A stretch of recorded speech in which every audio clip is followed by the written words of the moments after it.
Hello, everybody. Welcome to this week's edition of Northwest Quadrant Wealth Management E-News. Thanks for joining us. We sit here today on the last day of the first quarter, and global stocks are going to have their first negative quarter since the first quarter of 2020, so for a couple of years. And if it wasn't for the month of March, stocks would have been down a lot more because the month of March we saw a pretty good recovery, which gets us to the point that obviously you can't time markets. If you tried to time this situation around the war in Ukraine and the stock sell-off, it wouldn't have gone well for you, and that was what we were counseling all of you, was to stay invested. We don't know if we're out of the woods as it relates to the news coming out of Ukraine and how that's going to affect stocks, but we still wholeheartedly believe staying invested is the right thing, and the way that the market has reacted to the war in Ukraine follows the playbook of almost every war since World War II, and we don't see any reason for it to be different. The narrative, though, has shifted from the war in Ukraine as it relates to the market to what the Federal Reserve is going to do. So we know in the last meeting the Fed raised rates. This morning we got another inflation print showing inflation the highest since 1982. And so at their next meeting, the Federal Reserve could potentially raise interest rates by 50 basis points or 0.5%. We do know the Fed's going to have to continue to raise interest rates to deal with the inflation situation in the United States.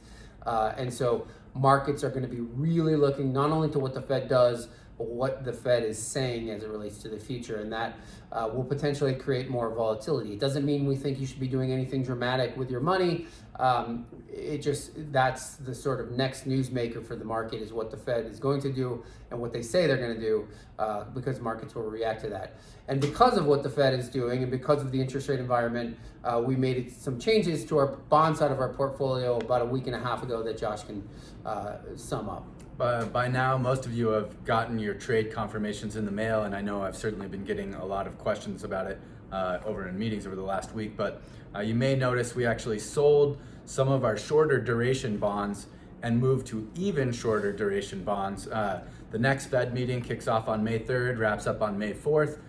Markets are pricing in about a 3/4 chance actually that we get a 0.5% increase in interest rates. Jay Powell, our Federal Reserve Chairman, seems to be telegraphing that is the Federal Reserve's intention.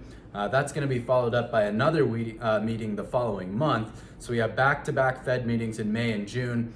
We want to be levered to those interest rate increases. So we moved our duration even shorter. It's now actually less than 6 months. So every time the Federal Reserve raises that Fed funds rate, we're going to be levered to it in the next quarter. So it's going to lead to, there's kind of a paradox here, of course, which, higher interest rates can over time lead to lower stock valuations. But at the same time, that safe side of your portfolio is actually going to have to start meaningful coupons over time as rates continue to go up. So as with all things, there's a trade-off, and we wanted to shorten our duration. And we're gonna, you're not gonna see a lot of volatility out of those positions because they so closely resemble cash, but they're proving quite defensive, and you won't see any downward price action as a result of any interest rate increases out of that side of the portfolio. So we shortened our duration even more on the bond side of our portfolio to reduce the volatility on the safe part of your portfolio, and that's the most important thing to take away, is we really made the safe side of your portfolio the shortest it's ever been from a duration standpoint, and the safest it's ever been, because it's all government bonds, U.S. Treasuries, and we think for now that's the right place to be. Maybe, who knows, someday we can take some duration risk, but that certainly is not now.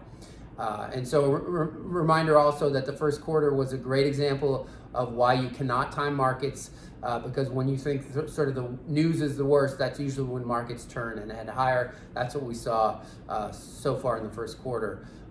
So as always, if you have questions about your portfolio or the changes we made to portfolios, you can call our office. That number is 800-743-0988, or you can email either one of us at Josh or Tyler at northwestquadrantwealth.com. We'll see you back here in 2 weeks.